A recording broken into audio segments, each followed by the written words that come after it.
eu passei a deixar de querer enriquecer só com os meus investimentos e passar a ter uma carteira de clientes diversificada. Então foi quando eu deixei de querer enriquecer só investindo meu dinheiro e passei a montar um negócio. Tá. Não é? Então pensa assim, ó, tem muita gente hoje que acha que vai enriquecer pegando o seu dinheiro e querendo ficar comprando e vendendo toda hora. Pode enriquecer, mas as probabilidades estão contra você. Por isso é natural que você tenha mais chance de quebrar ou de não prosperar. Quando você empreende sem ferir princípios, porque o empreendedorismo por si só também é um jogo de probabilidades contra você, então quando você empreende numa área que você conhece, sem você se expor ao risco da ruína, sem se endividar mais do que você deveria, né? Aprendendo antes de correr algum grande risco, você acaba jogando aos poucos essa probabilidade a seu favor. Então, quando eu comecei a empreender, né, eu parei de querer enriquecer só na força do meu braço e comecei a criar mecanismos e modelos, né, que iriam jogar o jogo a meu favor. Por exemplo, se eu tinha 50 pessoas no meu time, na época, prospectando clientes, a chance era muito grande de alguma dessas pessoas do meu time encontrarem um cliente multimilionário. Eu sozinho tenho as probabilidades. Então, o que eu fiz foi um jogo de probabilidades. Eu preciso manter um custo baixo, ter fontes de aquisição diferentes. Tu sabia disso na época ou tu analisou como tu fez e, pô, até que eu fui na cagada certinho? Cara, foi uma mistura dos dois. Não foi na cagada, eu sabia que essa era a direção, né? Mas óbvio que eu não tinha essa clareza que eu tenho hoje. Mas na época eu também não tive um mentor, sabe? Eu não tive um cara que sentava comigo e me explicava. Os meus mentores eram os livros, né? Então, o que mudou a minha vida com certeza foi ler, mesmo não gostando de ler. Porque para pra pensar, ler é colocar as probabilidades ao seu favor, cara. Então, você acha que você vai viver até quantos anos? Eu quero viver mais uns 20, pelo menos, 30, vai. Pô, sério, só isso, velho? Não, pelo menos. Você acha que você vai ver o quê? Você vai morrer com 60, 70 anos? Uns 70, acho que tá bom. Você pretende escrever um livro na sua vida? Eu já pensei nisso algumas vezes, mas não sei. Não sei a resposta pra isso. Fala alguém que você admira. Silvio Santos, Elon Musk. Todos eles têm livros. Todos os caras que eu admiro têm livro. Tem livro, né? Beleza. E aí, cara, o cara ele viveu uma vida inteira e ele registrou os maiores aprendizados que ele teve no livro dele. É sobre isso o livro. É sobre uma mensagem, é sobre o que ele aprendeu, é sobre o legado. Um legado que ele vai deixar no outro, diferente de uma herança que ele deixa pro filho, não é? Então ele registrou todos os aprendizados dele no livro. E aí a gente vai viver uma vida tomando porrada todo dia para aprender o que esse cara já aprendeu no final da vida dele, tendo tido o sucesso que ele aprendeu, o sucesso que ele teve. Não, eu vou ler livro. Ler livro vai trazer probabilidade a seu favor. Então se você ler a história do Elon Musk, verdade. Se você ler livro e você lê a história do Silvio Santos, você lê a história de seja lá qual for o empreendedor, você vai aprender o que ele demorou uma vida inteira para aprender. Então você vai reduzir a possibilidade de errar onde ele já errou. Não é? Então, eu conheci Deus por causa de um livro. Não é? Eu descobri o que era equity através de um livro. Eu aprendi que existia o significado de um propósito através de um livro. Então, algumas das grandes viradas que eu tive na minha vida foram lendo livros. Então, assim, a nossa vida é um jogo de probabilidades, cara. Eu não posso andar sem cinto no banco de trás. Preciso reduzir meu risco da ruína, preciso reduzir meu risco de morte, né? Eu preciso reduzir meu risco de tudo. Eu não posso querer me alavancar de alguma forma. Cara, tem banco aí que talvez quebre, porque se alavancou, não porque era um banco ruim, né? Você precisa trazer probabilidade a seu favor. A vida ela é um jogo de probabilidades, cara. E, pô, acreditar em Deus é melhorar essas probabilidades também, não é? Lógico, pô. Se você morrer, você chegar lá e descobrir que não existe Deus, tanto faz, né? Você nem tá lá mais. Se você descobrir que existe Deus, pô, que bom, né? Acreditar que Deus existia, né? É uma probabilidade. E é até lógico e racional, talvez, acreditar que algo maior pelo menos exista. Eu acredito que Deus existe. Tem gente que acredita... Em que proporção se tornar um cara mais cristão ou mais religioso? Eu não sei como é que tu definiria isso. Mas em que proporção tu acha que isso realmente mudou a tua vida? Completamente. Em mais do que 100%. Que isso, cara? Em tudo. Em absolutamente tudo. É porque isso é recente, não é, primão? Faz... Cara, eu leio a Bíblia há uns 2 anos e meio, 3 anos. Eu te conheci antes disso, não foi? Antes desse processo, não foi? É porque esse que é o ponto, né? Assim, conhecer Deus, ou se considerar cristão ou não, ou se converter ou não, ou seja lá o que for, não necessariamente impacta você ser rico ou pobre, você ganhar dinheiro ou não, não é? São coisas completamente diferentes. Eu acredito que existe um caminho onde você pode acreditar em Deus e viver como um cristão, ou seja lá como a pessoa se denomine, e você poder seguir o mesmo caminho, pobre financeiramente ou rico. Porque Deus ele é onisciente.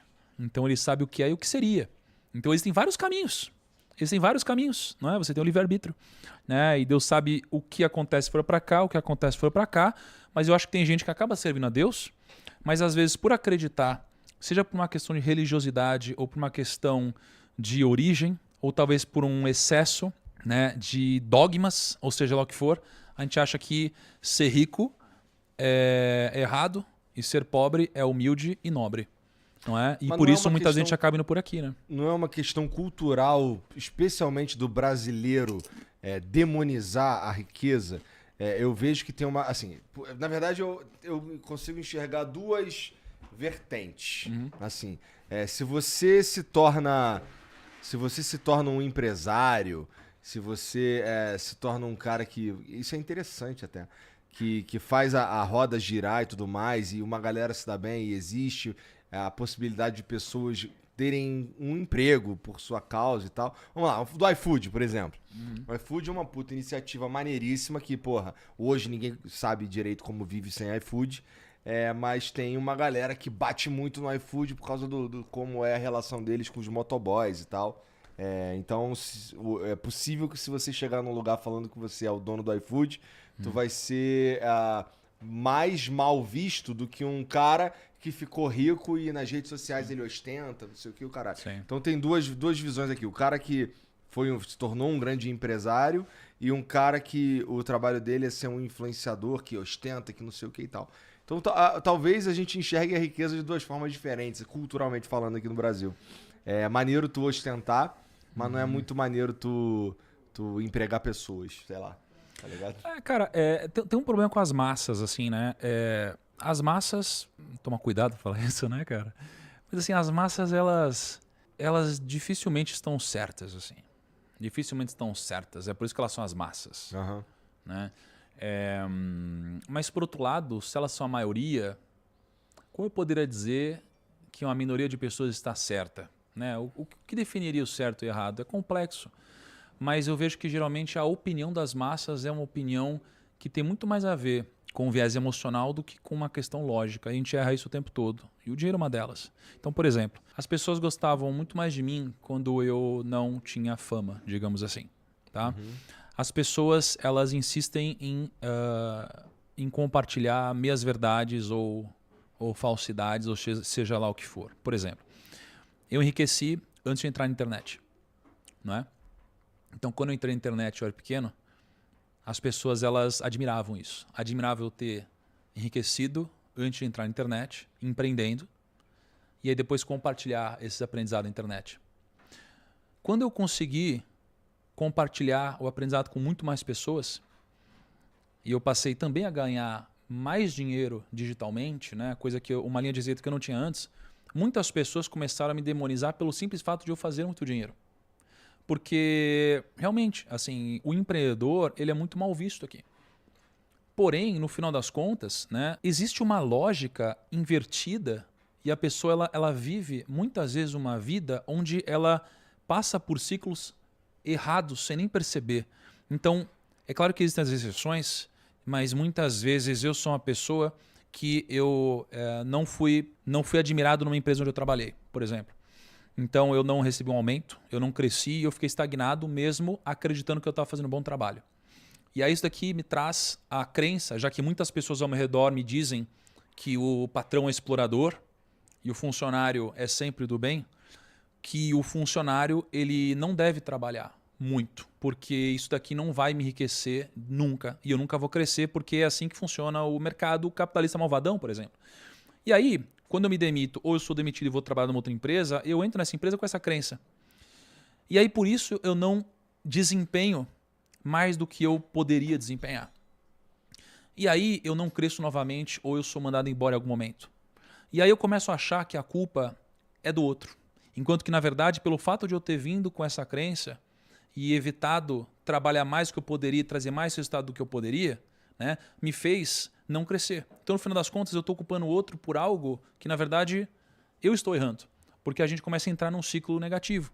Né? E muitas vezes esse ciclo vem das grandes massas. Né? Porque a maioria das pessoas, elas geralmente não tem algum resultado expressivo. Elas sonham em ter muito dinheiro. Elas gostariam demais de ter muito dinheiro. Mas quando o amigo delas cresce, elas passam a entender que existe algo errado nisso. A gente tem muita dificuldade de admirar o sucesso do outro. Aham. E a gente vive nesse ciclo, né, cara?